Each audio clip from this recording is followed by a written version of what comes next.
Welcome to सायर medical learning channel में खुश आमदीद बच्चों।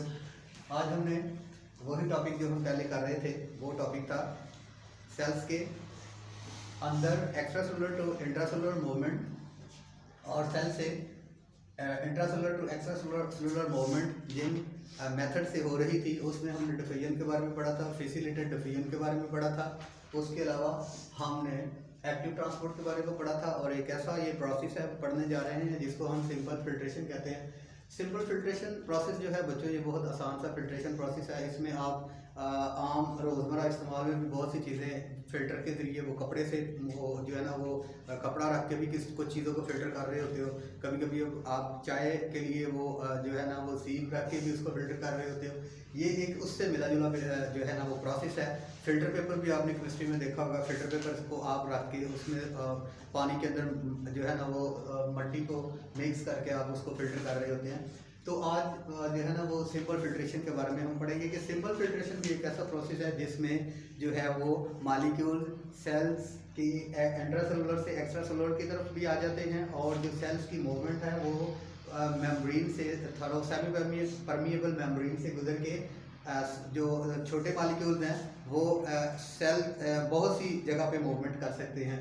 सबसे पहले इसकी फिल्ट्रेशन की डेफिनेशन को देखते हैं। फिल्ट्रेशन की डेफिनेशन है small molecules, it is a process in which small molecules are forced to move across semi permeable membrane aid of hydrostatic pressure. ये आपको पहले भी बताया था कि हाइड्रोस्टैटिक प्रेशर की बना पर छोटे मॉलिक्यूल जो हैं वो एक जब किसी सीप से या किसी फिल्टर से गुजर जाते हैं छोटे मॉलिक्यूल, तो इसको कहते हैं फिल्ट्रेशन। सिंपल सा प्रोसेस है।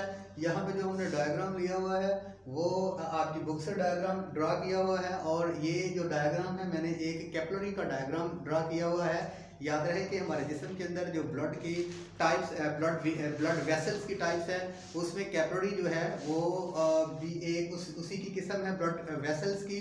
याद रहे आर्टरीज हैं, वेन्स हैं और कैपिलरीज है।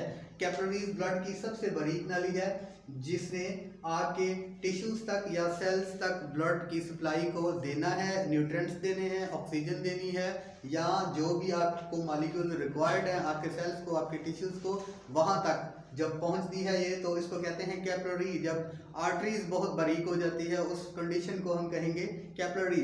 यहाँ पे कैपिलरी के अंदर मैंने ये जो डायग्राम ड्रा किया हुआ है ये ब्लड का फ्लो है जो कि आपके हार्ट से आपके सेलुलर या आपके टिश्यूज की तरफ मूव कर रहा है। यहाँ पे ब्लड प्रेशर आर्टरीज के अंदर ये आपको बताना चाहिए कि जब हार्ट ब्लड को पूरी बॉडी की तरफ पंप करता है आर्टरीज के जरिए, तो आर्टरीज के अंदर ब्लड का जो बहाव है, जो इसका प्रेशर है वो वेन्स की निस्बत बहुत ज़्यादा होता है।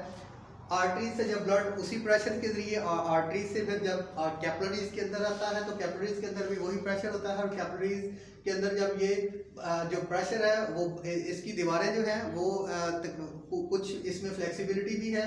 और इसके याद रखिएगा कि यहाँ पे जो सेल्स हैं जिसने इसको कैपिलरीज को फॉर्म किया हुआ है, कैपिलरीज को बनाया हुआ है, उसके एंडोथेलियम जंक्शन यहाँ पे कुछ वीक होते हैं। ठीक है, इन एंडोथेलियम वीक जंक्शन की वजह से इसमें ब्लड के अंदर जितने भी स्मॉल मॉलिक्यूल्स हैं वो फिल्टर होके आपकी जो है वो लिम्फी नालियों के अंदर या एक्स्ट्रा सेलुलर स्पेसेस के अंदर जमा हो जाते हैं।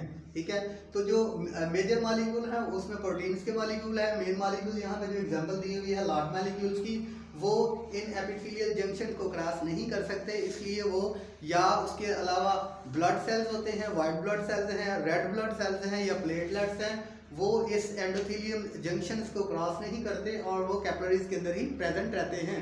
सो जो आपकी ये ब्लड कैपिलरी है इसके अंदर जो स्मॉल मॉलिक्यूल्स हैं वो हाइड्रोस्टैटिक प्रेशर की वजह से, ब्लड के प्रेशर की वजह से जब ये एंडोथेलियम जंक्शंस को या इन पोर्स को क्रॉस करके इंट्रासेलुलर स्पेसेस के अंदर आ जाते हैं, तो ये आप कह सकते हैं कि ये एक सिंपल फिल्ट्रेशन है।